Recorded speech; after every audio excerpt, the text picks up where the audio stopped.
What's happening, folks out there? Broadcasting live to you and yours. You are watching or listening to another episode of the Game and Watch podcast. This is episode number 82. I'm your boy, Justin Reed, aka Too Tall for You Fool, or simply just Too Tall. I am joined once again by my main man, the F Man, RView Gaming OVG himself, Finest Dabs. Yo, what's going on, people? And our guest today from the Loading Bar podcast, we got Max. Hey everybody, how's it going? Nice of you to join us today, Max. Today on the show, we have a lot to talk about. But first things first, before we get into it and dive into everything, just want to remind you that the Game and Watch podcast is a RView Gaming or OVG production. Make sure to listen to us or watch us on all our watchable or listening platforms. YouTube, Facebook, we're on there. Twitch, we're on there. And then also for listening pleasures, Apple Podcasts, Spotify, iHeartRadio, you name it, we are there. Become an official viewer of our Patreon. Definitely support us on Patreon. Any dollar or any type of money will make this show better for us, the host, and you, the listener. And last but not least, if you want to write us an email, please, just nothing super negative or anything. GameWatchPodcast@gmail.com, and we'll read your emails on the air. Everything we're about to talk about today will be on our show notes. If you want to follow us on our social media platforms, whether it be as the Game Watch Podcast or individually, it will also be on the show notes. So with that out of the way, how's it been going, guys? Who wants to go first? Is it Max? You're the new person. Bring it. Let us know. Sure. Things have been going good. Very busy. Switching careers again and moving at the moment. So yeah, just up and down all around. Writing when I can. Yeah. What's the career change for? Or just because? Or So my background is in mental health, and Okay. At the moment, for my own personal mental health, we'll say, I'm looking at just trying my hand at some other things, some other interests. Cybersecurity, that's kind of what I'm looking towards at the moment. So yeah. All right, very well. And then F Man, how you been? How's is it getting hot again in the state of Arizona? yeah. I mean, we're always fluctuating around this time. We got some rain this week, so it dropped down to like 65, and the next day was 90. But I mean, weather. What can you do? Let's see. No, I'm doing well. I bought a new couch, so instrumental to gaming if you're gaming on the couch. So I mean, yeah, it's comfortable as hell. Oh my gosh! And I'm not going to go into the whole horror story that I had with the previous couch because I bought another couch before this, and then I was like, oh no, this couch is not it. And it was like voted like the number one couch for 2021 as far as like being comfortable and looks and da. I got it. There was a metal rust stain like on the couch. In addition to that, there was some like loose thread and stuff like that. And then the most important thing of all, we sat on it and it wasn't comfortable. And we're just like, okay, we got to get rid of it. It took a month to get rid of. Yeah. And the couch was huge, which was like we were happy about, but like we had to box it all back up for them to take it back. Yeah, damn, that sucks. I mean, it was okay, but then it took them a month to come retrieve it, and I was like calling, and I'm just like, what is going on? They told me like within 3 days they would contact me to come pick up the couch. Like I waited 2 weeks for the first response, and then after that, like it was really bad, but. Anyway, have a brand new couch, another one that was custom made, and then we ordered way back a month ago after we knew this couch wasn't going to work out, and then they literally made this couch and delivered it pretty much as soon as the other couch left. So it ended up all working out at the end. Other than that, family's good. Yeah, we're just last note. We're trying to figure out a name for the new boy coming, and. Oh, yeah. And me and my wife cannot get on the same page as far as names. She has one name stuck in her head, and I kind of regret letting it like go as long as it did in terms of like not like suggesting any other names because now she's stuck on it, and yeah, she's not really good down for like anything else. So I may have to give in, but we won't tell her that. All right. Well, yeah, we won't tell her that, but I'll give you a suggestion on a baby boy name. Justin's always a good one. Oh, Got to have your own babies, bro. I mean, sorry. I always like to make that joke with my friends, male or female. Like, hey, Justin's always a good name, but I've yet to have a friend who has named their child Justin. At least That since just I've known. Justin's a hot name. I mean, that's why there's so many Justins out there already, man. Yeah, I didn't think there was that many Justins out there when we were kids, but well, but as for me, family's good. Mental health awareness, not mental health, autism awareness month. So, I wore my blue yesterday when I went to work. Just on a personal note, my daughter is on the spectrum for, ASD. So, definitely autism awareness is very important. So I figured I'd throw that out there. And then otherwise, you know, just working, living, fooling around with OBS. So I've got some good streams coming. So if you follow me on any of my personal channels, Twitch, YouTube, whatever case may be, just look out for some streams of some current games and retro games. If you I'm put very it out there, you can't back down, man. You got to get those streams out there. You yeah. that's just right. you just told the world. I'm gonna get them out there. I'm gonna get 'em out there. Yeah. We'll be seeing some streams. But yeah, I got a new backdrop I designed, so I just want some feedback on that. But so I mean, just I'm pretty excited about that. All right, so with that out of the way, what are we playing? Oh yeah, Max. Ooh. Why don't we start with you, man? I know you told us in our Discord, man. So you gotta come with it. What did you do? You beat a certain game. What game was that? 92, 92 hours of my life have been put into Elden Ring, and I finally completed it. And I'm not even sure I completed it. Not 100% anyway. Are, Because, are you sure? Are you sure about that? 92 hours? I mean, that'd be enough time to complete any game, right? I mean, well, maybe not. well, it depends on like what your definition of completion is. Like, do you want to get all the weapons? Do you want to defeat all the bosses? Do you want all the armor? Do you want all the items? Like, that's the kind of, I guess, bar everybody has with these kinds of like the Souls type games. Because you can beat the game, but then somebody else beats it, and it's like, well, did you get all the knives, all the throwing knives that you can get in the game? And it's like, well, but anyway, I'm happy with it. I beat it. It was a very somber ending. I was sad it was over. It was beautiful music, and it just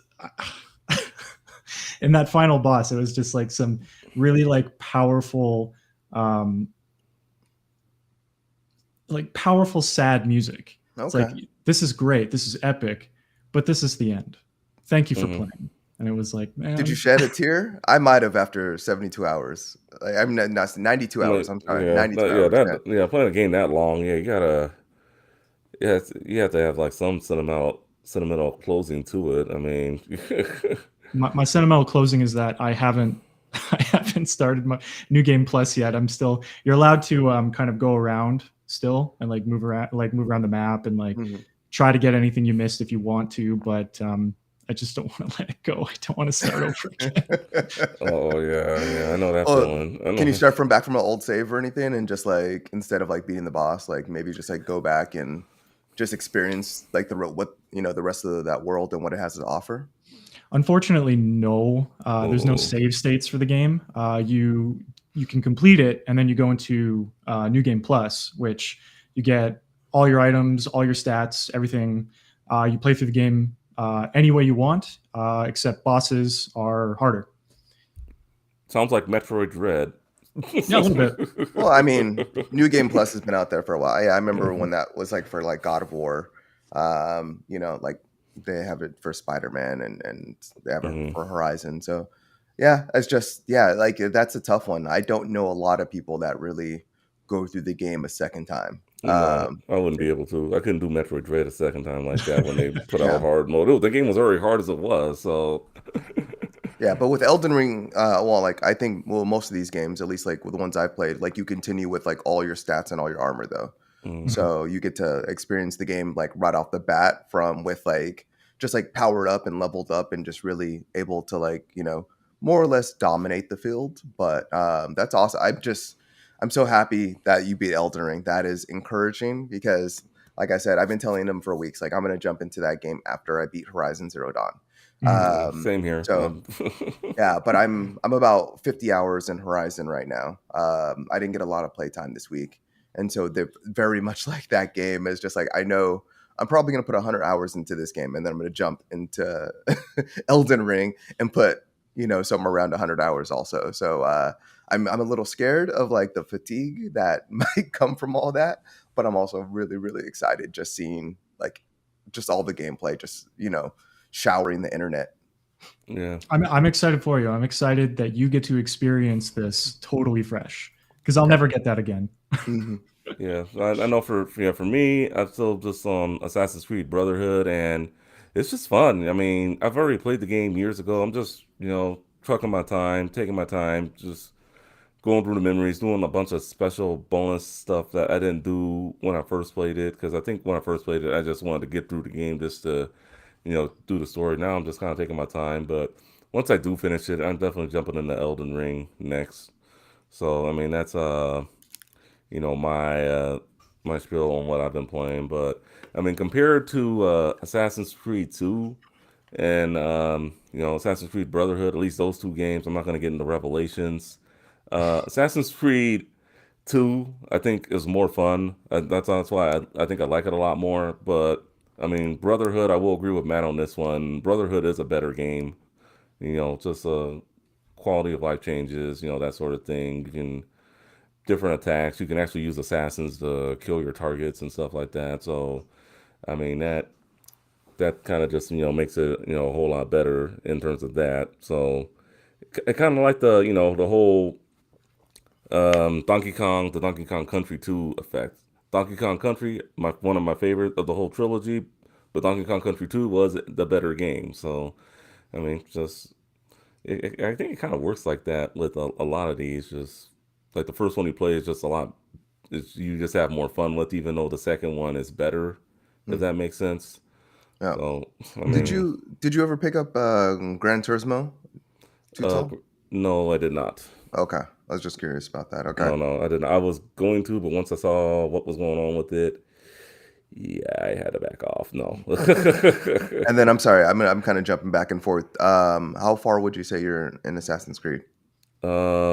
Brotherhood, I would say I'm about, in terms story wise, about halfway done with the game. Halfway done with the game. Okay. Maybe even a little more than half. I probably got maybe several hours left if I just play through it. But if I want to get everything, which I may just keep getting everything because I really want to just jump into Elden Ring after I've been hearing everything about it now. Just, Mhm. I mean, we'll see what happens. Just it depends, just really on how much time I have to. I didn't really have a whole lot of time this week. Work was kind of crazy, so fortunately, I had to do what you got to do. So just time was limited, but we'll get there. So Nice. Let's see. I guess my turn. So in terms of games I've been playing, played a little bit of Horizon, but at the same time, and I spoke to this last week, I've been having some Horizon fatigue because Horizon fatigue. yeah, I mean it's not fatigue of Horizon. It's just very much like it's so reminiscent of the first game that like I'm experiencing it and I'm like loving the story and the side quest and everything, but it's like very much a better, more improved game, and it's just more of the same. Like there's nothing that's like blown my mind in terms of like battles or gameplay or story or anything yet so far. So I'm just like there's nothing that's really hooking me except for the attachment that I played the first game and I love the first game. So I'm playing through this game and I was just like, okay, I'm having FOMO. I was saying last week, Max, I was just like, Yeah. I want to be playing like all these other games that people are saying like are like wonderful and great games and are getting high scores and everyone's talking about. And I was like, man, okay, but I made a commitment to myself, which is almost torture. Like I was like, I don't know why I would tell myself this, to commit myself to one game. But That's I, hard.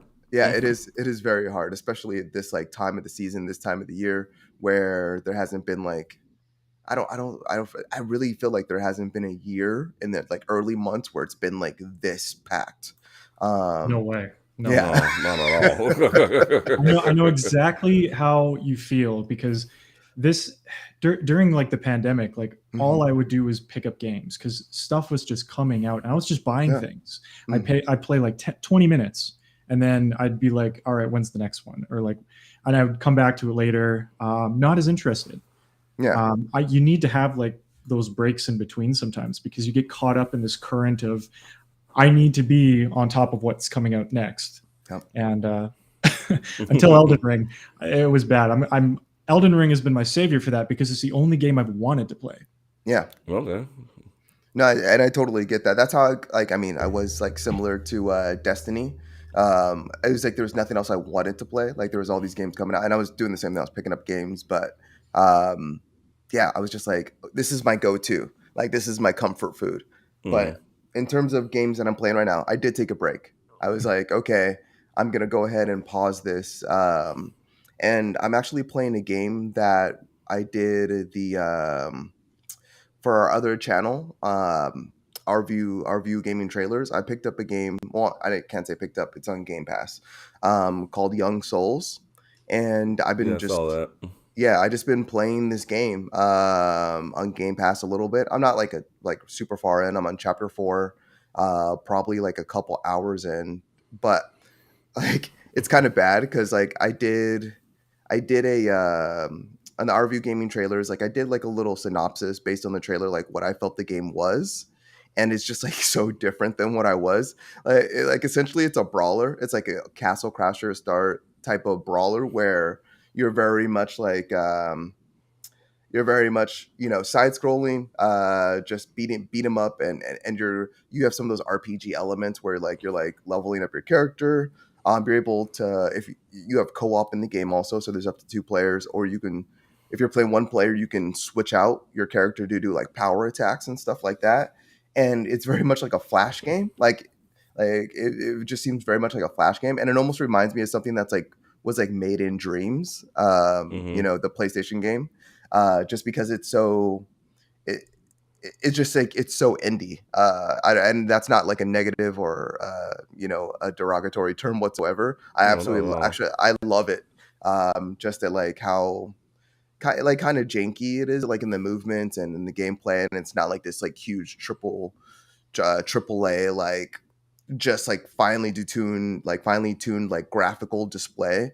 It's very much like a fun game. The language in it is kind of funny. I know the developers, P2P, or I'm sorry, 1P 2P, one Hmm. P, yeah, 2P, yeah, that's right.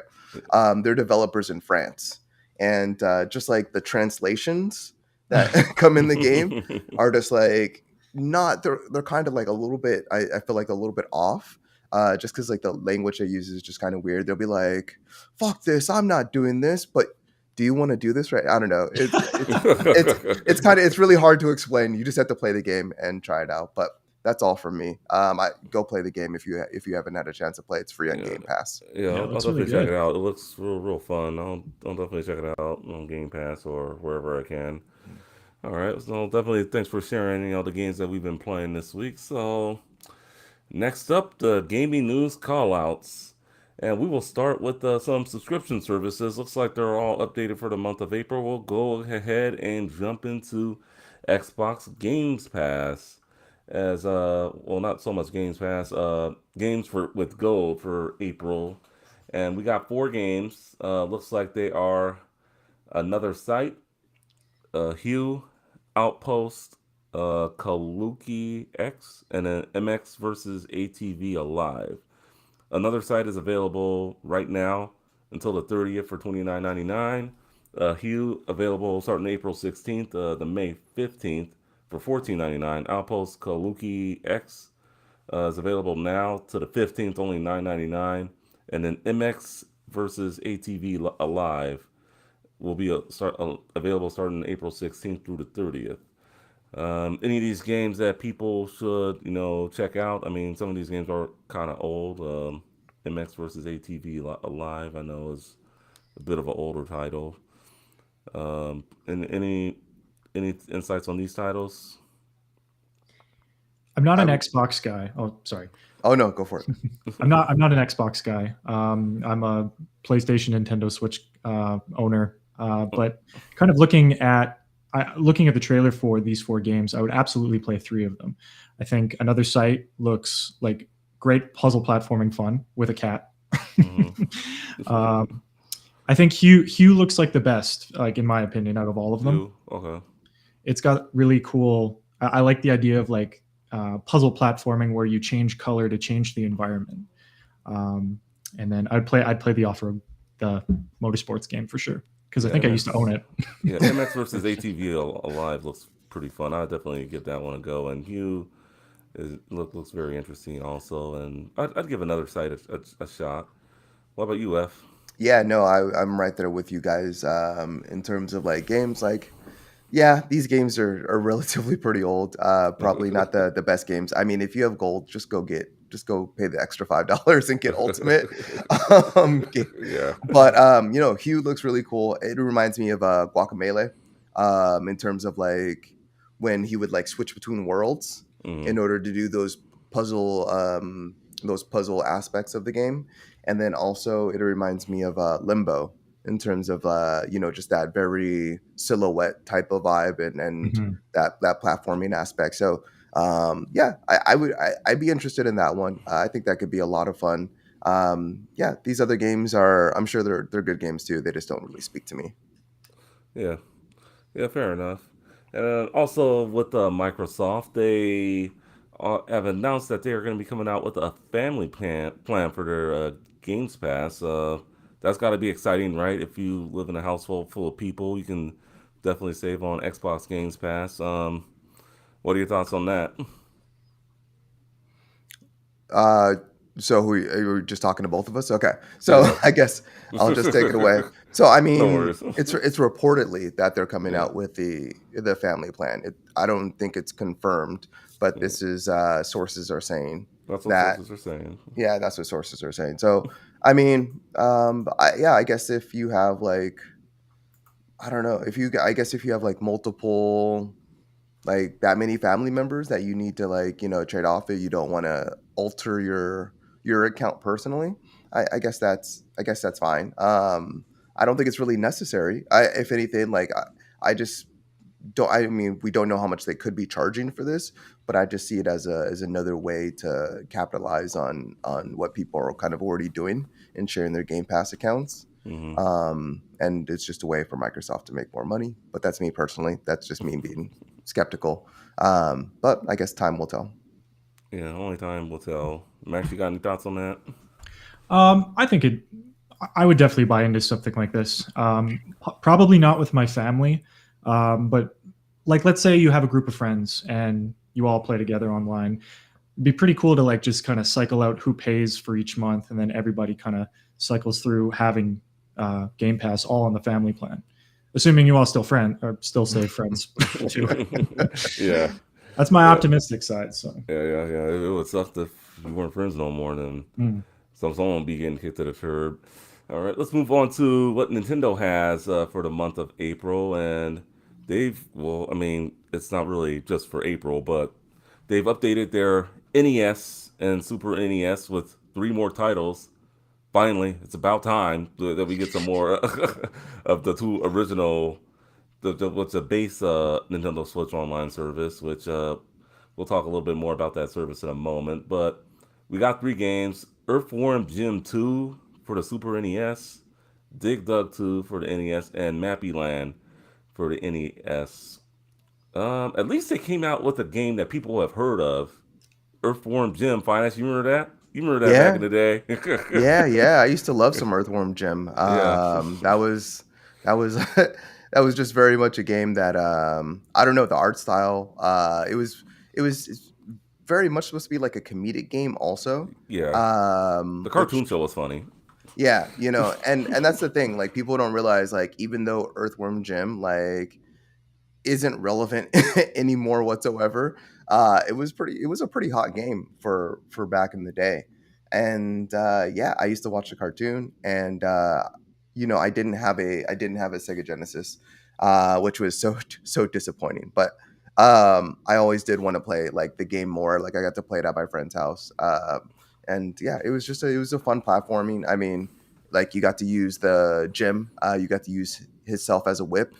Look, and if you're looking at the screen right now, like he just tried to make a lever, in order for the weight to fall down to the plank and like shoot him in the air, and yeah, and then it just broke, and he ended up calling a taxi. I mean, cla- classic humor. Yeah, yeah. Just I don't know. Earthworm Jim was pretty cool back in the day. I wish they could have revived him to some degree.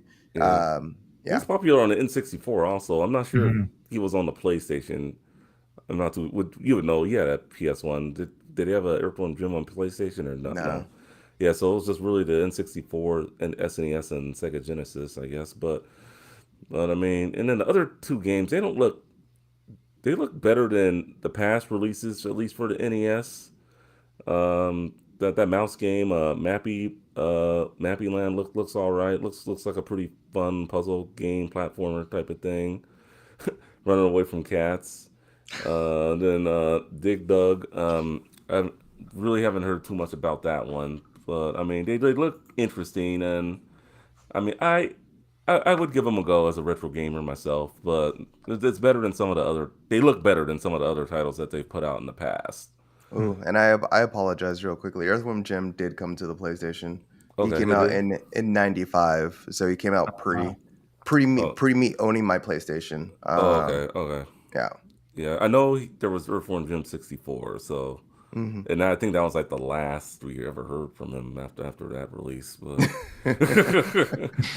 I mean, I wish it was a game that it stayed around longer, and it was a hit in the mid '90s. Like they had the Saturday morning cartoon show and everything, and the games. And it was hot, but yeah, it hasn't been relevant in like over the last 20 years or so. So it sucks, but I mean, hopefully, maybe this could be a revival for it. You never know. All right, and then a little bit about the Nintendo Switch Online service. If you're familiar with the Nintendo Minute with Kit and Krista, who now they run a weekly podcast. Kit admits that he is frustrated with the Switch Online, and this is coming from a former Nintendo employee. So Nintendo should pay attention if a former employee is saying this. I have the quote right here of what he said. Well, there's several quotes, but I'm not going to read them all. But this is where I have an issue. I think giving people an indication of what the plan is helps.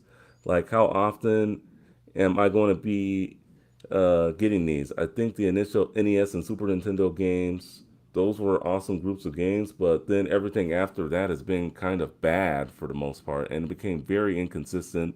So it's like, what are they basically done with this versus the stuff they dug up that I've never heard of? Yeah, so that's what I get worried about. Where they added N64 and Genesis, it's like, is this the plan? I almost have more confidence in Sega to deliver their best Genesis stuff than I do with the other platforms. So pretty much he's just saying that's just like they're just doing their best first party titles, and then they're giving you just junk like ice hockey. like seriously, like no one wants to play ice hockey. I mean, you have a better shot with Genesis giving you NHL '94 or something. I mean, come on, like, I This mean, is what? Action 52 online. That's what I pay for. I mean, it's just. I mean, you could talk about the service one way or another. I mean, the service, it's cheap, but it sucks, and we're going to get into more of that later on as our main discussion. But I will say they can be giving us some better games or even some more platforms. I mean, I think N64 was a good choice, but they could have given us Game Boy Advance or Game Boy. But who's to Why? say that they won't? Why do they need to? Yeah, of course. Why do they If need to? These if people are not your friends. yeah, they're not your friends. And if they can give you the least amount possible and you're going to pay for it, then what incentive do they have to give you more? Or what incentive do they have to make it better? I mean, everyone was in a little bit of uproar when the PlayStation Online expansion was announced, and they said, "Oh, we're going to make this better." And everyone's like, "Okay, Nintendo, here's my money." Like just okay, as long as you promise to make it better, what does that even mean? That's like Mm, that's like 5 I years mean, ago Nintendo said they were going to make the Joy-Cons better. and they still What haven't, but Yeah. and it's on its I way to mean, probably being a. supposedly they have, but they never detailed that they haven't. It took them like 7 lawsuits later and like five like 4 years later to say like we have improved the Joy-Cons, but no details how. Like it's just Now that's if progress. yeah, exactly, right? Like Yeah, I mean, very very good progress. I mean, Nintendo has no incentive. They're selling Switches like crazy. The online system people are paying for, and they're making money hand over fist, and they're constantly the number one selling console, month over month. I mean, PlayStation and Xbox are jumping in there a little bit more often now, but more or less like Nintendo's still dominating. So I don't know. Yeah, Just and let's be real, the Switch is probably going to be the the the second greatest console to ever sell when it's all said and done. Supposedly, I mean, especially if it goes another 5 years. Hopefully, they make another iteration for it, but yeah, people are they're gonna buying have it. to. Yeah, I Yeah. mean, yeah, they will have to. All right, enough Nintendo talk for now. April for PlayStation Plus.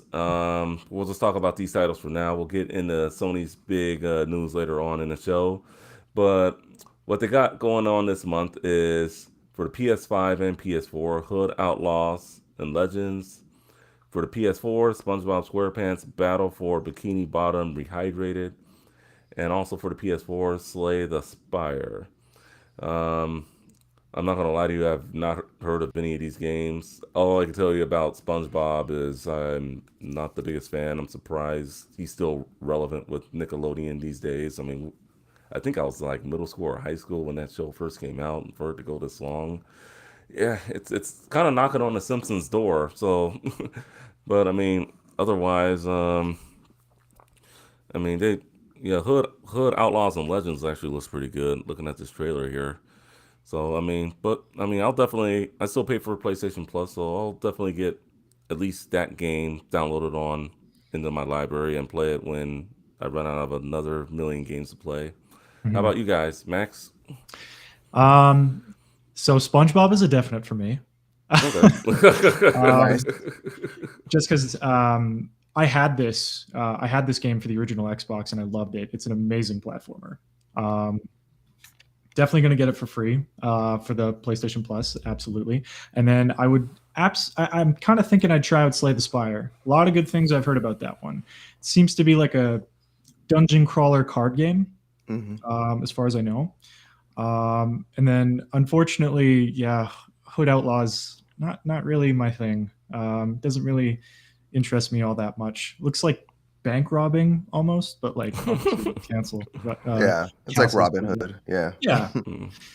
I can get into that, so that's like kind of right up my alley. So I think I'd have more fun with that than the other two games, but that's just Mm. me. How about you, F? I mean, in terms of games, like SpongeBob SquarePants, like me and Henry can probably play that. My son can probably play that. So yeah, I can definitely see that.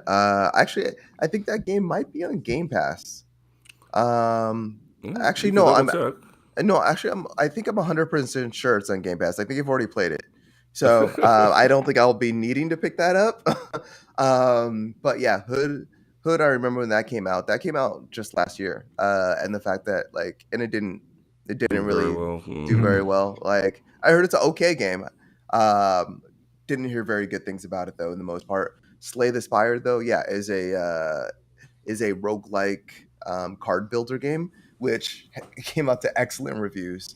And people said like if even if you've like never played a card game, like that's the game you want to play in order to get into it. I love roguelikes. So roguelikes and roguelites. So yeah, like that. I mean, Slay the Spire could be right up my alley. I'm not really fond of deck builder games and stuff like that, but yeah, if I'm gonna get it for free, then I mean, there's Why not? yeah, Yeah, exactly. there's no reason. There's nothing stopping me at that point. So, yeah, I can see myself. I'll definitely add that to my library. Of course, I'm not going to play that right now, but Yeah. yeah, definitely adding that one to my library. And then SpongeBob, I'll probably add that to my library also, just in case it leaves Game Pass. At least I could download it on my PlayStation. All right. Well, another subscription service is coming, and this is a game subscription service. This game joins Fort Fortnite, Fallout first, yeah, Fortnite Crew, excuse me, and it's going to be called GTA Plus. So if Rockstar is finding a way to just make some more money, they they nailed it by adding their new subscription service. Uh, Joining the first month, you get $500,000 delivered automatically to your bank account. Um, there's a whole list of other things you can get here also. The auto shop located in La Mesa introduces an assortment of gameplay updates from Los Santos tuners. Three times GTA money, an RP on Hales, Special Works Race Series. It looks like they're giving you a lot of stuff here if you join the first month. Um, GTA Plus, a subscription service, grants players exclusive perks for $5.99 a month. Um, I mean, I know this is probably going to be a strong pass for me. I don't do game subscription services. I just want the DLC, whatever they're going to offer the DLC, and that's it. I don't do the whole microtransactions. I'm surprised Gran Turismo 7 hasn't gone this route just yet, but I mean, what do you guys thoughts on GTA Plus? Looks like it's launched on March 29th, so if you guys are interested, check it out. Oh Yeah, man. I'll take this one first. Yeah, I mean, I think this is just a natural evolution. I think us as consumers have really pushed Rockstar towards this implementing this in Grand Theft Auto 5. Just the way we engulfed GTA Online. It just makes sense. Like we keep on diving into their content, buying shark cards and everything, and things like that. Well, now you can now instead of buying like a $100 shark card or a $50 shark card, you can just pay monthly, and then they'll give you all these free updates and free items and stuff like that. Even though all the good stuff is really for Xbox Series X players and PlayStation 5. Like if I was on PlayStation 4 or any other previous console, I would just not do it because No, just really like all the good stuff is for the next console generation. yeah. Um, but I think, and I really haven't heard this. I haven't heard it at all. But I think this is actually just a good indication. Sorry, indication. That's the wrong word. Mm. Basically, this is foreshadowing for Grand Theft Auto 6. Um, I think this is very much like them kind of testing the waters, seeing how this goes. And I think Grand Theft Auto 6 is going to be a subscription based game, very similar to Fortnite. Fallout recently went to the subscription service. And yeah, I think this is really just them testing the waters. I think it's going to be like an easy transition. It's like, oh, you already have your subscription service for 5. Well, that's going to carry over to 6 somewhere, or you can just move it over to Grand Theft Auto 6 and continue your subscription, and you'll get all these exclusive benefits and things like that. Rather than doing like a season pass or anything, I think it's going to be more akin to just an MMORPG like Mm. WoW or things like that. So get ready, people. Called it here first when it Yeah, happens. yeah. This day, April 3rd, Finance calls it. GTA 6 will be a subscription service. Write it down. Write it down. We'll put it on our bulletin board or post it. What about you, Max? You in any of the GTA games? Not a big fan of the GTA games, though. I do think that this, much like Fina said, like this is the natural progression of where Rockstar should take this or is going to take this. I noticed you mentioned it's similar to RPG or MMORPGs. Like GTA is essentially the modern day like MMORPG. I Yeah, think it's agreed. incredibly successful. Mhm. There's role play. There's you can do whatever you want. Like I don't know. Like I see this going over very well with fans for the most part. Great incentives. And you know what? If you cancel your subscription, one question would be, do you get to keep everything after the first Ooh. month? I mean, you're not going to be getting 500K monthly, but you might be able to keep all the clothes and the cars and I would hope. the other extra bits. So, I sure would hope if you can. I mean, yeah, that would be pretty tough if you wouldn't be able to keep everything. But mhm. it's interesting to see GTA Plus. Just we'll keep it. Oh wait, We'll wait, well, say, you can't dip without giving us your thoughts. Mhm. ah, You just trying to exit out, trying to segue off to the next one. Have us do all the work over here. What's your opinion on this?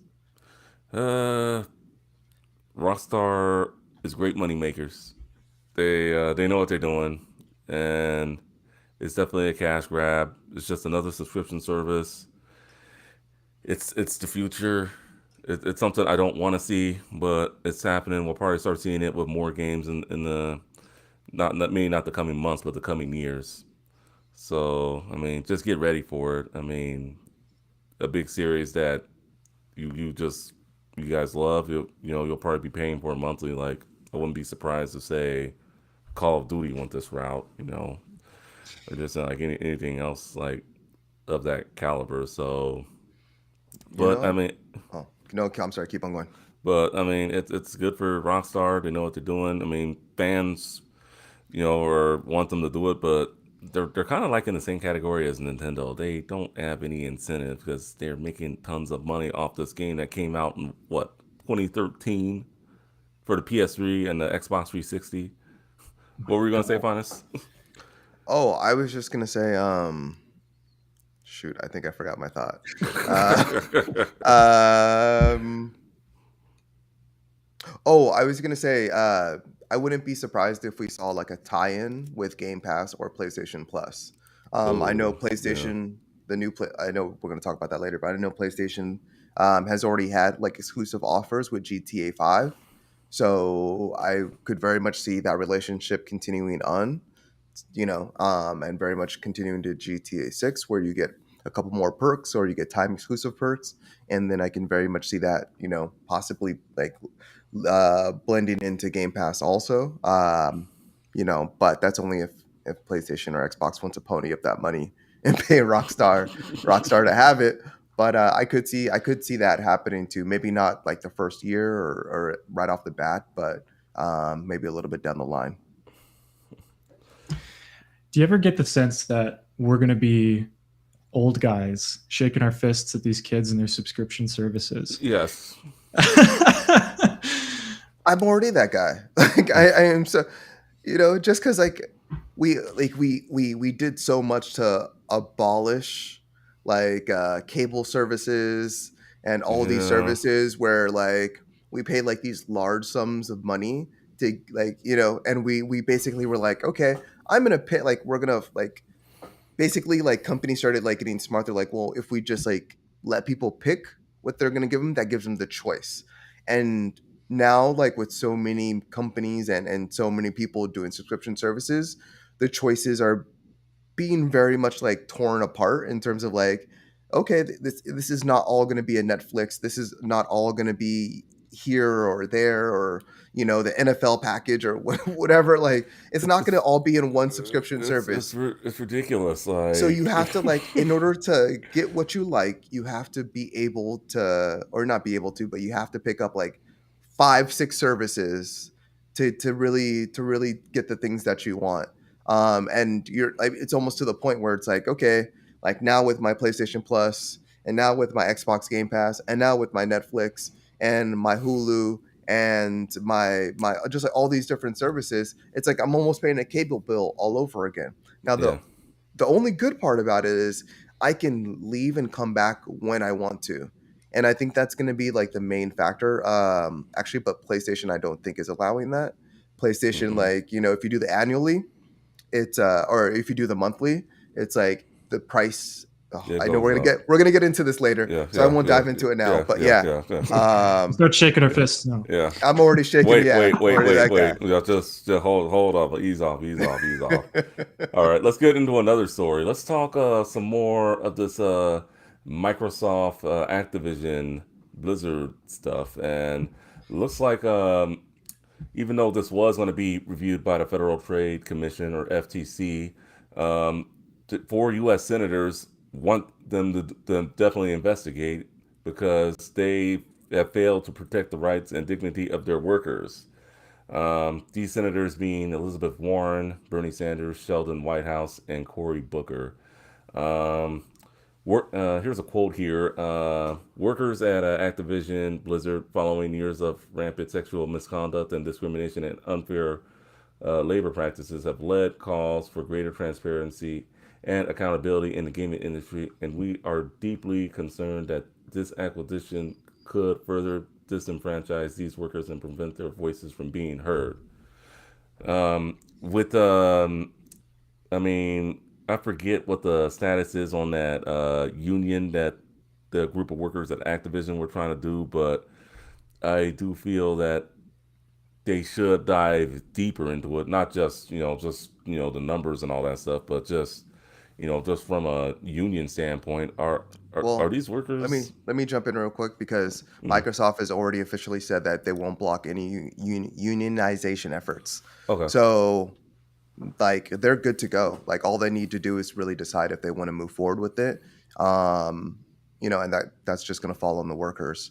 So for the FTC, or not the FTC, for the politicians to jump in and like be like this needs to be reviewed.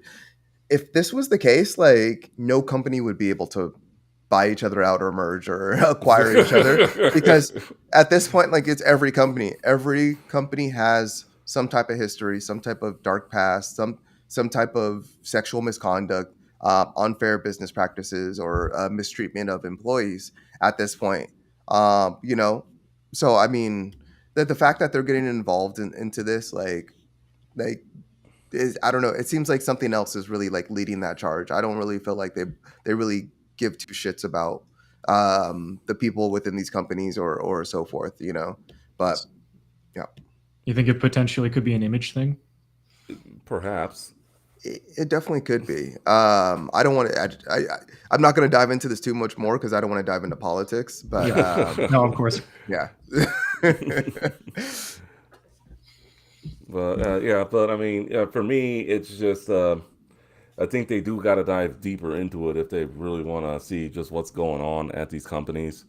But I mean, like you said, Finance, this has to be reviewed. I mean, if they weren't going to review it, then I think a lot of people would be scratching their heads, and then I didn't say that. I'm oh, sorry. There's missing interpretation right there. oh, Um, so for it's already being reviewed. yeah, But for the politicians to get involved, like it's why, and it's not their place.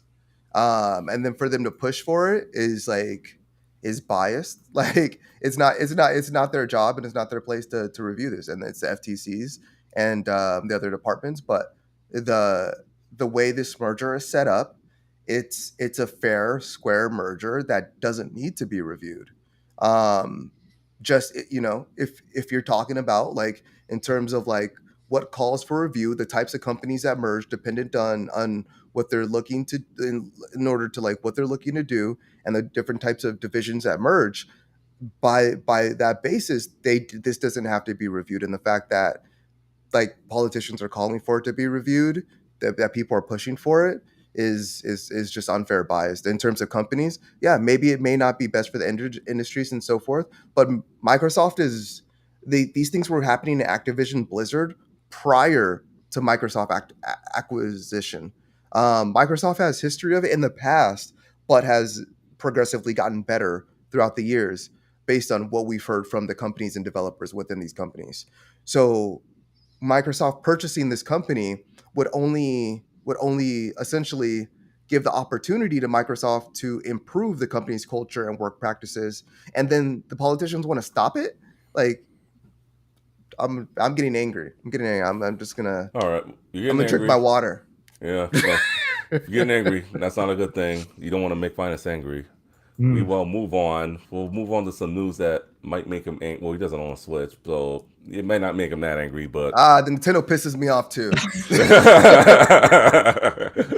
yeah. All right.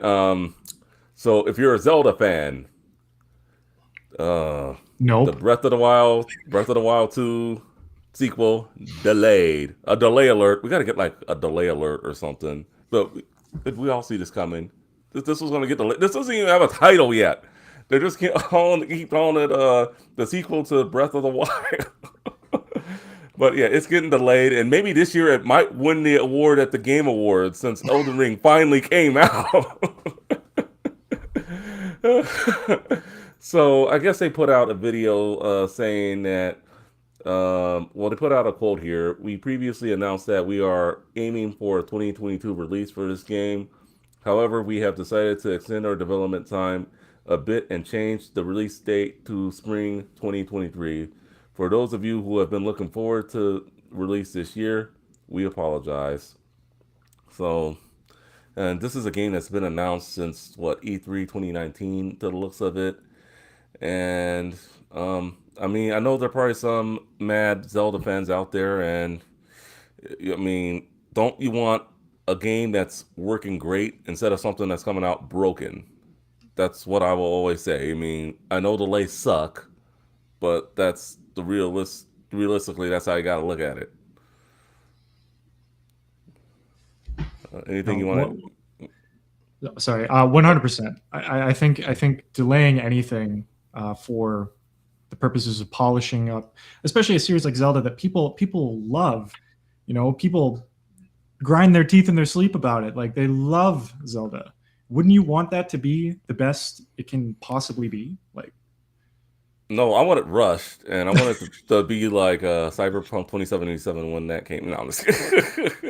Yeah, you would want it to be the best game it could be, and you know, Zelda, you know, Nintendo, arguably Nintendo's biggest franchise out there. Just yeah, I mean, I feel for the Zelda fans, but they're gonna have to play something else to hold them over. I'm sure they can find something, especially if they're a big Nintendo fans. I mean, Kirby just came out. I mean, I think Advance Wars will be out by the end of the year, so I mean, may have to wait a little longer on that one. So I mean, then they'll probably announce, Pokemon. We got that coming. They'll probably announce something later on this year. Maybe not through E3, but we're getting there. So not to ruin anything there. But uh, any thoughts on Zelda getting delayed? Yeah, yeah. I mean, if you're a Zelda fan, like if you're a true fan, you're used to this. Like this isn't anything new. Like the fact that like they apologized and like came on and put out a video, then this is why I love like the Japanese culture, because it's just so unnecessary. Like we understand COVID is happening. We understand that like the world is not the same. It's just funny to me because after the Breath of Wild came out, um, just having that foundation, I figured like the game would have came out in a couple years after, but I think what are we going on like 5-6 years like since this game has come Yeah. out. But I mean, yeah, like it just I like every Zelda game. Like Kotaku put out a wonderful article, and they just went down like the history of like Zelda games and all the delays and everything. And there's only been one Zelda game that hasn't been delayed. So actually, there might be two, yeah, there might be two, but yeah, this is expected. Like this is I actually think that Nintendo saw our episode last week when we were talking about like this like the state of Q1 and like all the games that are like yet to be announced and what the games we're excited for. Mm. Because I'm like, I'm surprised no one said Breath of the Wild, and yeah, they're like, oh yeah, dang it, they realize that this game is supposed to come out this year, so they moved it to next year. Well, I'm Just not going to acknowledge it until they give it a true title. Now, whether that title is Breath of the Wild 2 or just some other title, I mean, we know a Zelda game is coming, so I mean, but I just like just give it a name already. But I've been hearing that if they do say the name, it would give away what the gameplay would be like or something Yep. like that. Mhm. I heard Yep. something along That's those right. lines. So I guess they really want this to be a surprise. So if they wanted to be a Huh. surprise, I can tell you it's gonna have the word Zelda in it. So, and, like How everything much else. do you know? Yeah. yeah. Hopefully, what they could do is maybe we'll get an announcement later on about a Link Between Worlds being ported to Switch. Mm. That was a great name for this 3DS. Do it, Nintendo. Do it. Do it. Yeah. Nintendo imports. Yeah. That's all I have to say. Yeah. Mm. yeah. Zelda is Zelda does nothing for me, and I think you and I have talked about this yeah. before, Justin. But Yeah. like, I would absolutely love a Switch port of Link's Awakening, or Oh yeah. was that what it was? No, a Link Between Worlds. Yes, my bad. Yeah. Clearly, I'm a Zelda fan. Yeah, Well, it's a good game. I would say as the comparison came out a billion times already. Like most people, like there's a lot of people that were never Zelda fans, but Breath of the Wild was hmm the one that Mhm. changed that. So Yeah, it's gotten bigger than ever. Let me tell you. All right. Speaking of games, we're gonna stay on the subject of games, and we're gonna talk about a game that just came out on PC, but it's also available on PS5 and Xbox Series X. It has a Metascore of 91, user score of 8.3, and that game is Crusader Kings 3. And if you guys were really waiting for Advance Wars, as we've talked about before on the show, that it got pushed back. I think this would be a great strategy game for people to get into. Definitely check it out. Watch the trailer, and just if you guys giving it a go, reach out, let us know. Um, so Crusader Kings 3. Any thoughts on this game? I'd give it a play easily. I'm a big fan of strategy. I'm a big fan of knights, medieval, easily. yeah, yeah, it's actually on Game Pass. Oh, so It is on so Game Pass, yes. yeah, like the game just came out last week, and I didn't know it was a day and date for Game Pass. Mm. So I'm definitely gonna give it a try. It just it just really blew my mind that that um that this game got like such just a high review score. It just really came out of left field for me. Like not that like I was anxious to play it or anything like that, but just the quality of games that are coming out this year. Everything is just like it seems like it's a high eight, like a 8.7 or above, like 8.7 to 10, or it's like a 90 out of 100, and yeah, it's going to be probably the best strategy game of the year, possibly. Maybe at the end of the year. I mean, who knows? We'll talk more Game Awards later on, but yeah, so far there are a lot of just games in general, just for the Game Awards that we could probably think already. I know we talked about quarter 1 last year. We probably should have did an award show for just the games that came out in quarter 1. I mean, we definitely could. I mean, at this point, I feel like each one would take their own category. Oh Like hell yeah! this is like Age of Empires last year. Age of Empires, like it was like the only really like set strategy game like in its category last year. So they threw all those other weird games in its category, and it of course won. But I just very much like see this doing the same thing. Yeah, I'm gonna give it a shot for sure. All right, for sure, definitely let us know. I know it's gonna. Hopefully, you get to it soon. With your Not happening. with your fatigue of a game that you're playing, Horizon Zero. Yeah. So another game we're going to talk about right now, Bioshock Infinite, is getting updates after 9 years of its release, and it's just how does a game just be out for that long and then all of a sudden they just start releasing stuff after 9 years? Well, I guess GTA they've been out what 9 years too, so Hmm. I mean, but has this been like have they done anything like in recent years for it or just yeah? like just the collection releases for other platforms. Yeah. That's kind of like the biggest thing. Yeah, just the re-releases. Yeah. I mean, but we already know another Bioshock is in development. Mhm. So, I mean, very much like updating the games could be, just in terms of like if people are playing these games, they want still want them to play them in like in their absolutely best states. So I mean, I don't know, like it's it's an update. Like we talked about, it was either last week or the week before. Like Chrono Trigger got an update on the Android and PC, and that was after four. I mean, it's after 4 years, but I mean that game is a that game is a like a almost like a 20 something year old game. So Yeah. Mhm. yeah, I mean, I don't think it's too like strange that like BioShock got an update. Here's what I suspect, or I'd love to suspect anyway. So in these collections, in the first game, they added extra tapes and they were developer interviews with Jeff Keighley. Oh, they So were. I think it'd be cool if with Bioshock 4 coming out, I think there's a potential television show coming out or a movie. Um, there could be hidden extra tapes throughout, was it Columbia in Bioshock Infinite? That'd be really cool. I'd be into that. I'd keep an eye out. Yeah, I would too. And I mean, I mean, just in terms of updates, it really depends what the updates are. Some of these updates were life improvements and things like Mhm. that, like very, very minuscule ones to just make the games run a little bit better. But they also had reason to. I mean, Mm. if you think about it, a new console just came out, Mhm. the Yeah. Steam Deck. So Oh yeah, now, the Steam Deck. Yeah. one of those updates was so this game can be playable on the Steam Deck.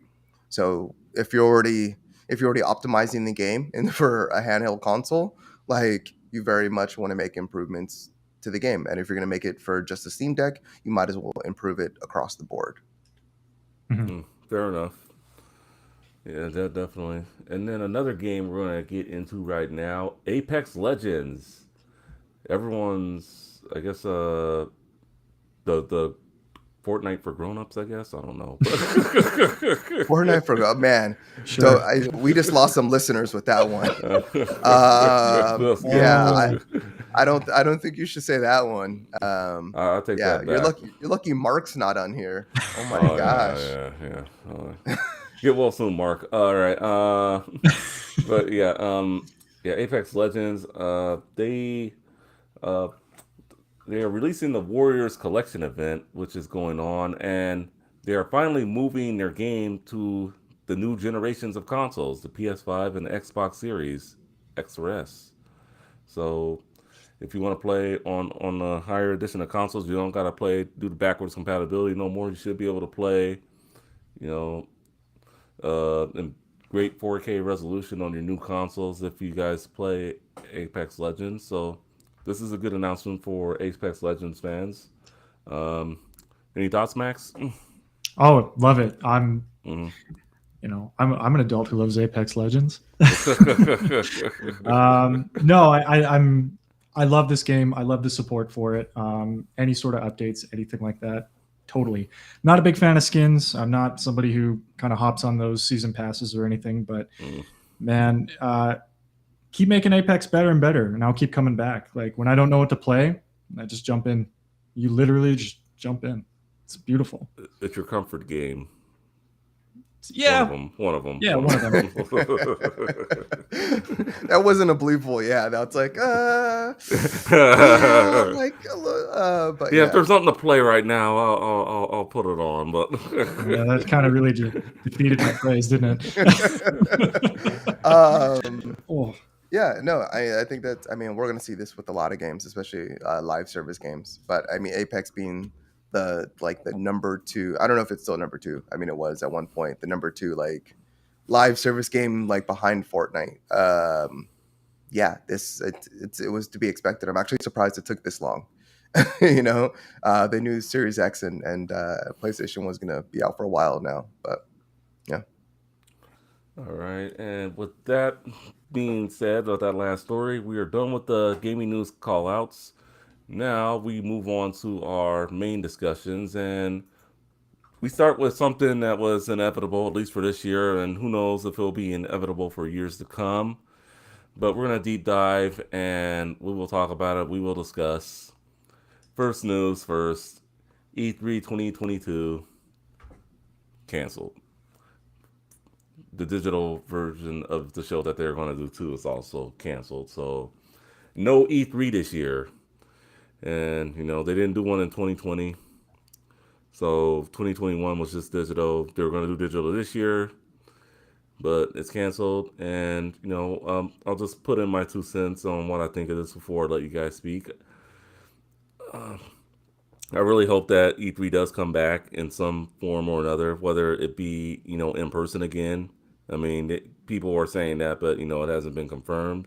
The ESA, I mean, hopefully they can figure it out with this event. I mean, we know it definitely just hasn't turned into what it used to be. I think COVID pretty much put its nail in the coffin, but I expect it to come back in some form. I want to see it come back, and I think it'll just be good for the industry. Now, what does this mean for the rest of the games coming out this year? It means I think you're going to be seeing more Nintendo Directs, more PlayStation State of Plays, more Xbox showcases, whatever they call them. I don't know what they call them. It's not my, but I mean, I think we'll be seeing more of that stuff and just random press conferences from third party developers and stuff like that. I know EA is still going to do their thing like they do around that time every summer. So um, it's kind of, I mean, Gamescom is still happening, so that's good news. So I mean, I thought it was kind of weird of Jeff Keighley to put out that tweet after they canceled the show, but I think I've spoken enough. If I think of anything later, I'll definitely chime in. Finest, I'll start with you, man. I mean, I know you've been wanting to go to E3 for life, and we finally did several years ago. Yeah, And yeah. now to hear this news that they just ain't doing it this year. I mean, what's running through your mind? I mean, just into regards what you said earlier, like, we're going to be seeing like a lot more digital events and showcases. I mean, we're already there. So I think with that, I think a lot of people, a lot of developers, just have taken their IPs and what they're going to do, and really have created ways for them to funnel that information in different avenues that necessarily doesn't have to be E3. Um, we did hear that the ESA has already said that they're gonna essentially try to have an E3 again in summer of 2023, but of course we'll see. Um, you know, I just very much think that they were kind of late to the game in this one. I I just feel like with everyone still not in the midst of COVID, COVID's like very much like a thing, but it's kind of not a thing. At least a lot of places. Um, I just think that like people are just like, well, we're gonna go this route, and we're gonna go this route, and then we just we're E3 is not necessary for us. I don't know if the ESA is still charging for them to like showcase people's content and show developers content, because I mean that was the biggest issue at the physical E3. They would charge a exorbitant amount for those booths, just a crazy amount for those booths. And with them being all digital and them not being as relevant as they were, I don't know how that proposition works. If they still would have to pay the ESA in order for the ESA to show their content on their channel so it could be seen by multiple eyes. That could be the case. It might not be the case, but uh, I think it's just going to be. I think it's going to be just dependent really to the people and developers. I mean, the Game of the Year awards were bigger than they've ever been this Yes, last year. And then we yes, do have all these other physical shows in GamesCon and um, all these other shows that are starting to continue again. So it's just even less ways to really take the industry as a whole and keep it all at one event. Um, it is. and then with PlayStation backed out a couple years ago, Xbox backed out a couple years ago. They bought, Xbox bought the stadium, or I forget what the hall was next to it, but Xbox backed out a couple years ago. Um, you know, that's two of the biggest Yeah, like yeah, Sony, showcases Sony you was could a have. big loss for him, and then Hmm. Nintendo's been doing the directs for years now, Yeah. and people laughed at him saying, "Hey, this isn't going to work," and look what everyone else is doing now. So I mean, sure, I mean they would still have the Nintendo Treehouse there, but it's not Hmm. like they're they were going to go over there and announce something. No, it was like watch But the direct on your phone or whatever. Nintendo also had one of the biggest booths at E3 though, and the Yeah, reason being is because yeah, everyone wanted to be at that booth. I mean, do you remember the lines for that booth, Justin? yeah. It was Do you remember enormous, the line? enormous. Just to play Max, Super Mario Odyssey. Max. Yeah, we went the year Super Mario Odyssey went out, and the booth was huge. Like the Whoa. booth, like it wasn't even a booth; it was like a hall for itself.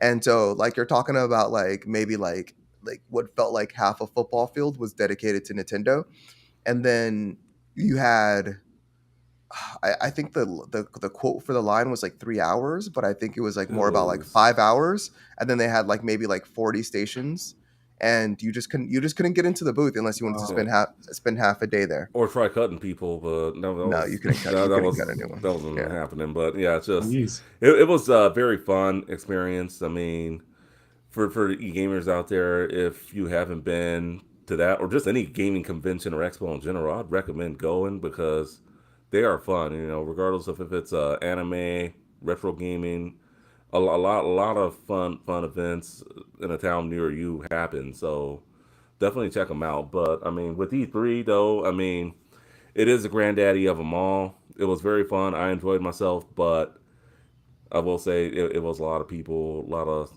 long wait times just to try out certain games. Some of them, like you had to get. I remember with the Destiny how we had to like use our phones finest to try to get reservation times to like try out to say the new yeah, Destiny DLC. yeah. That Like I was got lucky, ridiculous. yeah, I got lucky Yeah. with one of them, and then I think you got lucky with something else. Yeah, placed the PlayStation booth for the Spider-Man showing for the PS4 when Spider-Man was coming out. Yeah, They had a showing for that, and that was kind of weak. Like it was yeah, like literally like you sat in a room and watched a movie. So I mean, and that's actually a great point. Is actually I mean, if they do come back, they need to revamp that entire thing if they're going to make it yeah. accessible to audiences and the public Mhm. because the years that we did go, it was very much geared towards just to the industry, and it It was the was first not. year that they opened it up to the public. Yeah, it was not. They did not do anything except for sell tickets to the public, and so they did not. Nothing was changed in terms of like reservations and how things were done and being open to the public. So it was just kind of a madhouse. Whoa. A lot So of if pissed they off riders. yeah, yeah, yeah. The journalists hated it. Like they were like you could not round a corner without hearing like someone from the industry just like talking crap about how they're having because they had to wait in the same lines Yeah, as the public did. Because like I said, the ESA didn't change anything, and they didn't really clarify how to the like the people within the industry how this was going to be sorted out and ran. So they didn't know how to prepare for it, and it was just it was a rough situation altogether. Mhm. Wow, your account of modern day E3 versus like when I read an episode and I'm like researching, oh, this was shown off at E3. It is just a press conference. You're Yep. talking 5 hour travel times and lineups. I can't even fathom that. yeah. That's Yeah. why I think people Man. were mad, and I think like a lot of people went. It's just like just waiting in line 3 hours to try a video game. Like I'm not even getting on like a roller coaster ride. Like the many of them just felt like being at an amusement park. I mean, me, it's like I have my handhelds, whatever. I could play a game while I wait to play something new, but you know, just I see both sides behind it. You know, Mhm. so Yeah. But it wasn't built for an audience. It was it very much really like wasn't. it was built for networking. Yeah, And that was always like if as a podcast now, if they mm. opened up E3, like we We were going. We're going. yeah, we're gonna go because it makes sense to build that network and talk to people Mhm. within the industry and people that do similar things and things like that. But as a just a consumer that like loves video games and it's a passion, I wouldn't recommend it. That's just yeah, me. Mhm. it's a tough sell.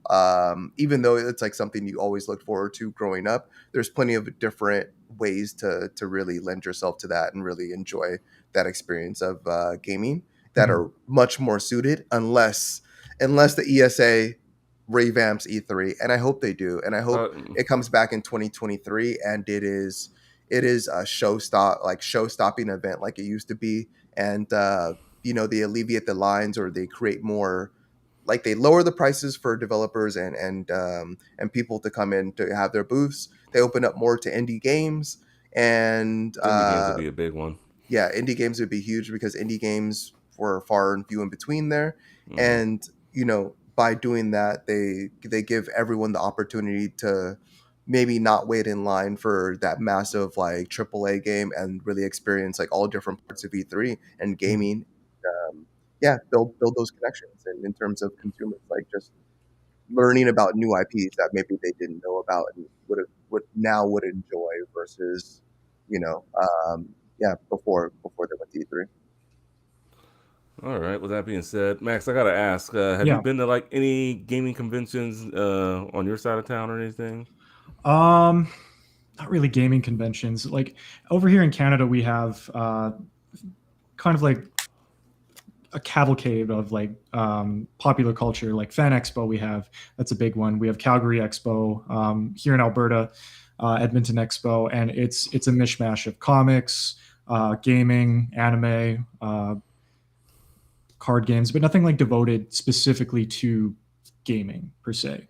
Um, and definitely not any sort of press conferences of any kind. All right. We usually have to travel to the states if you want like we don't have like an equivalent to PAX, or we don't have like an equivalent to Oh, E3. So okay. as far as Yeah, I I know. figured. I figured I'd ask, but I know Mhm. like in my town, like I just recently went to the Southern California Gaming Expo, so I know they Mhm. do like expos like that. Some it's usually like more retro themed. So I mean, I just figured I'd ask, but Mhm. if you see something over there, let me know. Maybe I'll take a trip to Canada one of these days. For sure. Or you know what? And someone in the comments is probably going to tell me I'm totally wrong. Come to my town. Here's my game convention. So, look out for that. Yeah, I know I'll definitely let you know if I see that pop up. But I'm actually surprised by that because there's so many developers in Canada. Mhm. Versus like versus like Arizona, there's only some very small developers, like very very small. Mhm. None that I even know that have any published like anything worth noting. Um, but yeah, like Canada, there's a ton of developers in Canada. Yeah, BioWare is down the street from my apartment. Oh, there we Oh, go. yeah. Yeah, for sure. All right, enough with the E3. Hopefully, they can get it together in 2023. Now, let's go to the even bigger news that was announced this week. Spartacus has been revealed, and looks like it's not going to be called PlayStation Spartacus. Thank God. Sony revamps PlayStation Plus, and it pretty much merges with PlayStation Now. um, So pretty much, we'll explain that a little bit. So they announced the three tiers that it's going to be. So PlayStation Wait, Plus. I'm sorry. I'm Uh, sorry. It's here. It's here for you, Max. oh yeah, It's here. I was on try Thank to, you. but yeah, It's here. just do it. Just announce it, fine. Let's announce it. Go for All it. right. So I'm gonna bring the comment up on screen so you guys can all view it yourselves. Hi Autumn. There we go. I don't know. Have you heard of this one? I have not. I'm sorry. I'm so sorry. I knew someone somewhere would pick it up. Uh, Thank you. All right. All right. So PlayStation Plus. So we'll just go into the tiers, and then after I do the tiers and the pricing, we'll just explain what we think of it. All right. So PlayStation Plus Essential is the first tier, which is pretty much the same thing as what we're getting right now. Mhm. Two monthly downloadable games. So it looks like they're going to reduce one, but well, let me just continue. Exclusive discounts, cloud storage for save games, online multiplayer access, and the pricing will be, at least for the US, $9.99, $9.99 a month, $24.99 quarterly, and $59.99 yearly. We go into PlayStation Plus Extra, which you get all the benefits of the Essential tier, and it adds a catalog of up to 400 of PS4 and PS5 games, including games from PlayStation Studios catalog and third-party publishers. Games in the extra tier are downloadable for play. Monthly, it will be $14.99. Quarterly, $39.99, yearly $99.99. And then there's PlayStation Premium. Provides all the benefits from essential and extra tiers, adds up to 340 additional games, PS3 games available via cloud streaming. We're going to talk about that. A catalog of classic games available in both streaming and download options from the original PlayStation, PS2, and PSP generations. Offers cloud streaming access for original PlayStation, PS2, PSP, PS4. Offered an extra and premium tiers in the markets where PlayStation Now is currently available. And customers can stream games using PS4 and PS5s and their PC. Uh, Time limited game trials will be offered in this tier so customers can try select games before they buy. Uh, the pricing for the US $17.99 monthly, $49.99 quarterly, and $120 for the year. So I know that was a lot. Um, Also, I guess a few games that will be available at the launch of the library will be Death Stranding, God of War, Marvel Spider-Man Miles Morales, Mortal Kombat 11, and Returnal. Um, Finest, I know you have a lot. Let's start with you, man. I mean, yeah, there's a lot I can go into. It's just for me personally, this is just it doesn't matter. For like I don't see the value of like doing I don't even know what it's called, the PlayStation like premium. I don't see the benefit of adding anything really, the PlayStation Essential or the PlayStation Extra. Just the whole naming convention first off is horrible, Terrible. but but even beyond that, it's just there's nothing essential, there's nothing extra, there's nothing premium to me personally. I rather if I'm gonna play these like old games, like I rather play that on my old consoles. I'd rather play that in via emulation. I prefer those routes. Just streaming games. Like if we're getting the same PlayStation now that we were previously, and we have to pay more for it, like we have to pay that much more for it, like basically Yeah. double the price. It that really doesn't mean anything to me. PlayStation already had demos where like you can play like demos like for free, and putting that behind a paywall really confuses me also. um I think my main thought in regards to all this, which I really wished like would have happened was, well, not wish would have happened. Just looking at this, and this is kind of like hindsight. I think this would have been hindsight for Sony too, with remote play like being such a big thing on this one, because you can remote play to your PC. In this and the remote play, I've used them remote play well, actually, that's the thing. Remote play is already accessible via PC, so I don't even know what that's not even extra benefit. You're not really getting much here. Like you're not getting, and I've been remote playing to my PC for a while, and it's not great either. And the No, delay it's and the not. lag is there, and I there's so much I can talk about, Justin. If you want to break it down or kind of streamline it, I can just ramble on about Yeah. all the Okay. issues I have with this. All right. What I'll do is I'll go through just some of the issues that I'm seeing with this. But Max, why don't you speak your piece first, and then we'll ramble on about how they could have made this better. Absolutely. And I may put on a tinfoil hat for this because I went down a bit of a rabbit hole with my thinking. But so I kind of touched upon this kind of like in the Discord a bit, but like my biggest issue with this is that we're taking another step away from physical media. It feels 400 games of PS4, PS5, and then like another 350 plus between the library of the PlayStation 3, PSP, PS1, PS2. Like it's great, but it's so overwhelming. And then it's like it's great you have these, but do you own these? What happens if they decide you don't actually own these? The same way you don't own the same films that you stream on Netflix or on Amazon Prime. Like you can rent them, you can watch them, you can view them, but you don't own this. And then you can't mod this. You can't play around with this. Some of the best game developers, gaming DLC, come from people who are inspired enough to take these games that they own and mod them. Like I'll give a shout out right now to, like, there's a Dark Souls one called, I think, Nightfall, and it looks super amazing, and it's just a bunch of fans who have their copy of a game that they want to add on to. You're not going to get that with streaming. You're not going to get that if you don't own this. You're going to get DMCA claimed, or you're going to get sued.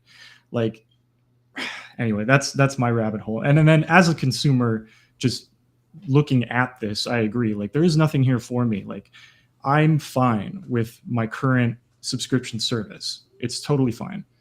Like, I don't want to overwhelm myself with that many games. I'm not going to like it as much. Do you watch every single movie that's on Netflix? No, you don't. Nope. Probably not.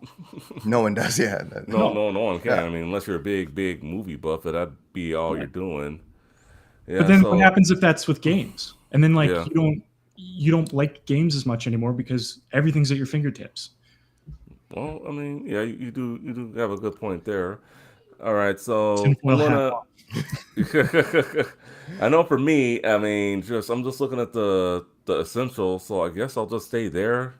I think it's a slap in the face anyone who's just paying for the PlayStation now. I mean, I don't think the service is very good, but if that's all you're paying for to play, a bunch of old titles, I mean, you'd have to be pissed, right?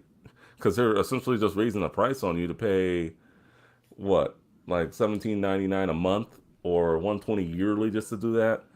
I don't think that's worth it at all. So, I mean, we're gonna talk about a few things. Let's start with PS3 cloud. I mean, they could easily emulate that. Well, maybe not easily. I mean, there's a YouTuber I follow, Modern Vintage Gamer. Definitely check him out if you guys get a chance. He put out a tweet saying that Sony can get the PlayStation 3 emulated on the PS5. They just don't want to invest the money to do it. That's essentially what the tweet said. So that I think is a big miss for the most part. It's kind of a slap in the face to that console generation. I mean, I know they've remastered a lot of the games that you can play on PS4 for that console, but there are some games like Sly Cooper and Infamous that are just stuck on there. They haven't moved them to the PS4 or anything. So I think that's a big loss. Catalog of classic games. Just so I mean, Yeah. what I'll are your take it. thoughts on that? Yeah. Yeah, I'll take it away right there. I mean, just so yeah, the cell processor, the infamous cell processor for the PS3. I mean, it is not easy to emulate for. Yes, very much Sony could pay so much money to really like invest in, you know, bringing that technology and having it emulated on the PS5. But just look at Microsoft. Microsoft has they dedicated like a full team and many years to backwards compatibility and bringing their games and even upresing them so they're in like higher fidelity, so they're playing like at 30 frames per second, some of them at 60. And that took many years, and they have since said like we're done. Like, and they reviewed thousands of games, and it took a lot of effort, and very much they said like, okay, like we've done what we could do. So yeah, Sony doesn't want to invest that money in a architecture that basically gave Microsoft the edge back in the day.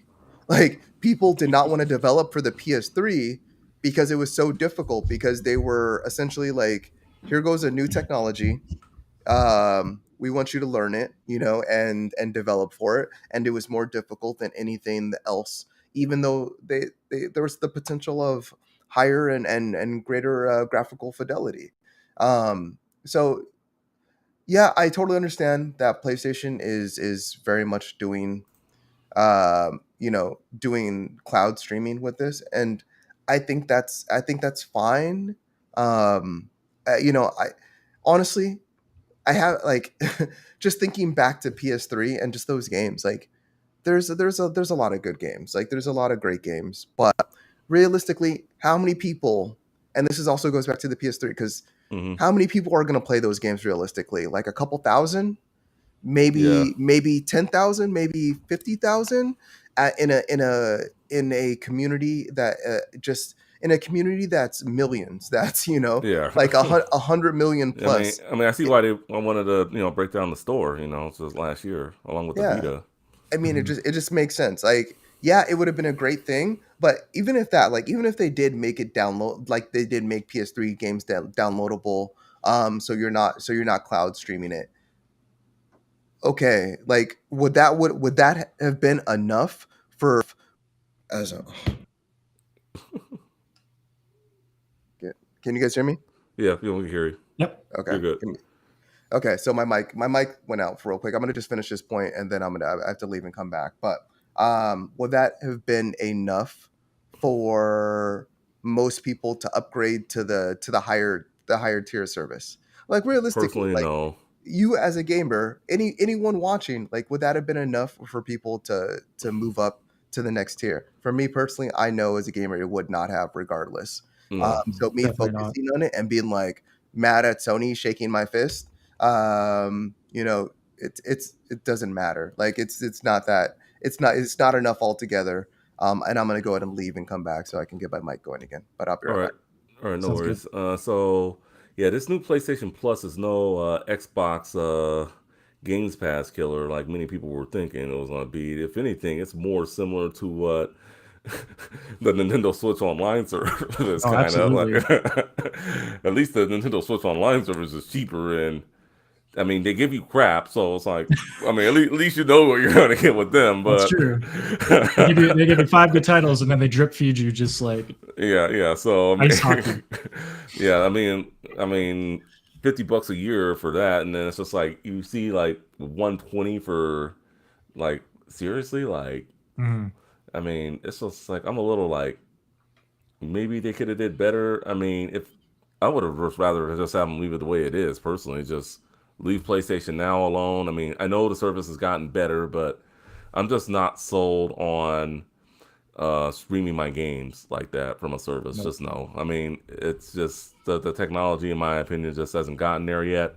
So until they do something, just I'm just not for it. Sorry, And then I have a whole bunch more I want to say. So whenever you're okay, whenever you're ready. yeah, go ahead, and then we'll read this quote from one of our viewers. Okay. Let's see. So I just wanted to say, like, like, I don't want to be totally down on this. This is very much consolidating something that people didn't use. Like I was saying, like PlayStation's 100 million plus people. So, and I believe PlayStation Now, I think was around like 3 million users, concurrent users, or somewhere around that. So them wrapping this into to PlayStation Plus, it does increase the value there. I really do. Even if they are raising the prices and creating more tiers, you do have the option just to pay one service rather than paying two separate services for one thing. Um, and then very much like Xbox when they came out with their service, when they came out with like games with gold or when they came out with Game Pass originally, that service has evolved a lot over the years. And with that service, you very much like it's just like it's not really about the first party games, and everyone is like saying like, oh, PlayStation, they're not bringing first party games to this. But the thing is, like, even though Xbox does bring one or two games, maybe a year to Xbox Game Pass that are first party, it I mean really, like, Xbox thrives on the third parties. Sony is selling like 20 million units of a single player game, charging $70 a month. Would they get that same value? Oh, Jim Ryan has already said it. They can't get that same value. They can't withhold the same production values if they were to put their first party titles day and date on a service like Game Pass. And they've even talked about like how Game Pass is not sustainable. PlayStation has crunching their numbers, and with Xbox paying all these developers to be on Game Pass for a short amount of time, I I'm just gonna leave it alone. But yeah, anyway, yeah, like it's not sustainable for Xbox unless they do like very high numbers. And then that's the way that's gonna really be sustained and everything. But yeah, like PlayStation is gonna get better. The PlayStation it doesn't suit PlayStation to just release everything day one and be like, here you go, here's the full kitchen sink. This is very much something at its infancy, and it's going to get better. And I think that's what you have to look forward to. Like this is the first step in the right direction in terms of what they're going to provide. Very much like Xbox Game Pass. Yeah, so yeah, definitely, it is a step in the right direction, and Mhm. hopefully it does get better. I mean, after we see it, it comes out this June. I don't think I said that earlier, but it is coming out in June, so that's when to look out for these three tiers. Like I said, my recommendation, if you're just paying for what you pay for right now, I would just stick to it. A couple quotes here from one of our viewers, Autumn.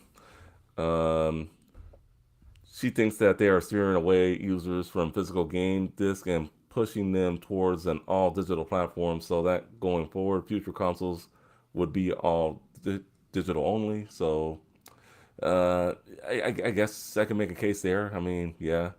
And then she also thinks that the tiers allow PlayStation to make a large profit with their exclusive contracts, which is why we won't be seeing first party games on day one releases like Microsoft does. They ain't gonna do that. So um, with that being said, just I mean, I hope this. I Sony is pretty will listen to their fans. Like if they do something that fans don't like, they'll change it. Like the Vita and the PS3 store going out. I mean, they switched course on that quick. I mean, they're not like another company that we know of that doesn't really care too much about their fans. But I mean, like we said earlier on in the episode, these companies are not your friends at the end of the day. So Nope. they make a product that you want to consume, and all they really care about is just getting their cut and moving on. But I mean, there is so much here, and there's so much to just dissect in the coming months before June is almost here, so I'm sure people will be dissecting this more. But I guess it's just going to be called PlayStation Plus with the essential, the extra, and the premium. So, um, you got any final thoughts, Max, before we move into what's coming out for this week? Um, Regarding PlayStation Plus, I'll stick with my first tier. I'm happy with it. I think if this is something that consumers want to check out, all power to you. But I yeah, was not for also I me. was also a little sad to see that Vita didn't make the cut, but Yeah, yeah, what's up with that? yeah, Vita's just getting no love. I recently got a Vita too, but I guess the store's still open. Play some For a of those little bit exclusive, longer. yeah, for a little bit longer. I mean, they haven't announced that it's going away just yet, so Mhm. well, we'll see what happens. All right, the release rundown. We got some big titles coming out next week, so are you ready? Well, it's not a Yep. monster list, but I mean, it's a list to say the least. Lego Star Wars: The Skywalker Saga coming out April 5th, and that's going to be coming out on everything except for maybe Stadia, but PS5, PS4, Xbox Series of Systems, Xbox One, Switch, and PC. MLB The Show 2022, baseball fans out there. And that's also coming to just about everything but the PC, PS5, PS4, Xbox Series of Systems, um, Xbox One, and believe it or not, it is coming to the Switch. So you Switch fans that love baseball, you don't gotta settle for RBI baseball anymore. I had to put that out there because that's the only sports game they've had on there for at least baseball anyway. Chinatown Detective Agency, Xbox One, Switch, and PC coming April 7th. Also coming April 7th is Chrono Cross Radical Dreamers Edition for the PS4, Xbox One, Switch, and PC. if you have Xbox Five, I mean Xbox Series, Xbox Series X or S, or the PS5, I'm sure you can play that game using backwards compatibility. Um, Godfall Ultimate Edition, PS5, PS4, Xbox Series X and S, and Xbox One and the PC coming April 7th. Sherlock Holmes, The Devil's Daughter, coming April 7th to the Nintendo Switch. Slipstream, coming to the PS5, PS4, Xbox Series X and X, Xbox One, and the Switch, coming April 7th. And The House of the Dead remake, coming to the Switch April 7th. So, a lot of good games out here Hmm. coming next week. I guess we can start. I mean, I know Mark couldn't join us today. Hopefully, you're getting better, buddy. MLB The Show, baseball season's about to start, and we have to talk about this. This is the last year, they MLB The Show went to Xbox for the first time. It went to another console. And now, next year, the Switch pretty much follows suit. So that has to be like, so you're going to be buying the game. It's going to have the PlayStation logo on it, low key, on a Nintendo. Yeah, I mean, if you really think about it. Um, but I mean, I find that kind of cool. But would I recommend anyone buying this game on the Switch? Uh, that's a tough one. I mean, it doesn't. I mean, I guess it's better than the cloud gaming on the Switch, but I mean, it does better than like I mean, hopefully it does better than WWE 2K20 or no, what was it, 2K19 on the Switch? Because that was pretty bad. And then, so yeah, but I mean, baseball season, games coming out, and just we are just looking forward to opening day playing ball. So that's gonna be a big one. Hopefully, we see that trailer for that in the upcoming episode of OVG trailers. So any games you're looking forward to that's coming out this week, Max? House of the Dead remake. It'd be nice to play this game without breaking the bank for once in my life. See how far I get. Yeah, House of the Dead remake looks great. The Lego Star Wars Oh Skywalker yes, saga. another big one. Very interested to see where that goes. Just for nostalgia's sake, but I recently read I don't think it has online multiplayer. It's only local, Mm, yeah. so it might be a detriment to some, but I don't think it'll be that big of a deal. It actually, based on gameplay, it kind of looks a little bit like Battlefront 2, like the newest one. That just might be, I don't know, my perspective looking at it, but it looks a bit like it. Yeah, definitely. I mean, what about you, Finance? Any games this week that people should have their eye on or pick up or add to their backlog, if you know what I mean? Yeah. I'm gonna mention this one first. Slipstream. Slipstream. That looks interesting. It looks real fun, I mean, actually. it looks like such an homage to like old classic like Nintendo racers. If you've seen it, if you've seen this game in action, it very much looks like an old Nintendo game like brought to the new generation. If Oh you yeah. remember, yeah, Oh yeah. it, That one game. Turbo Racing is the one I was Run, thinking run, of. run off, or it's that Sega game. Let me look it up real quick. But keep going.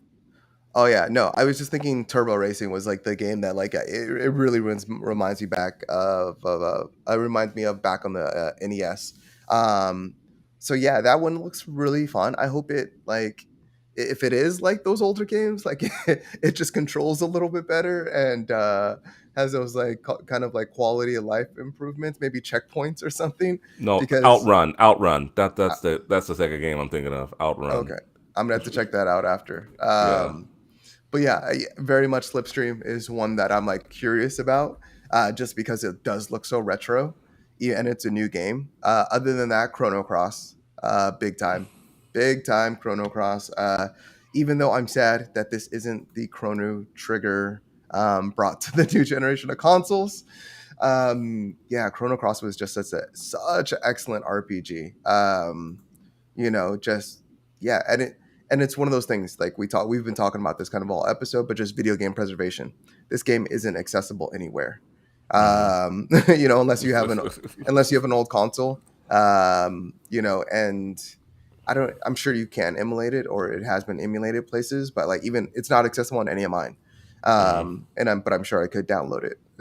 But yeah, I mean, so I'm just so happy that this game is being brought back and it's being upresed.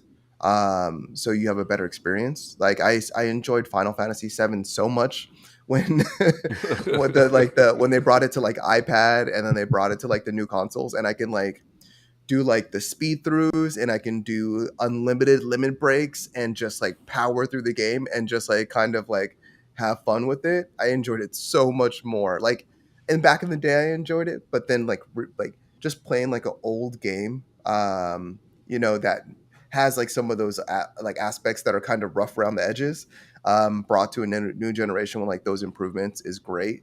And it like same thing with like the Cowabunga collection, Justin, Hmm. like all those old Nintendo games, or not just Nintendo games, but all those Turtles. old Turtles games, just having it brought to a new generation to where it is accessible on new consoles and new generation. It just makes me happy. So I'm super Yeah. excited about Chrono Cross. Other than that, yeah, I mean, I have like all the Lego Star Wars games just because they've like all gone on sale at some point, and they're like super cheap to get. Like I think I bought the last one I bought was like Harry Potter, like and I bought the full collection for like $4. And I love those games. I just have so many of them now that like I never play them, but they're all so good. So I'm really curious to see what they bring with that one. And I won't necessarily wait for it to go on sale. It probably won't be a day one pickup either. Mhm. But I think the Lego games are just so excellent. It needs honorable mention for sure.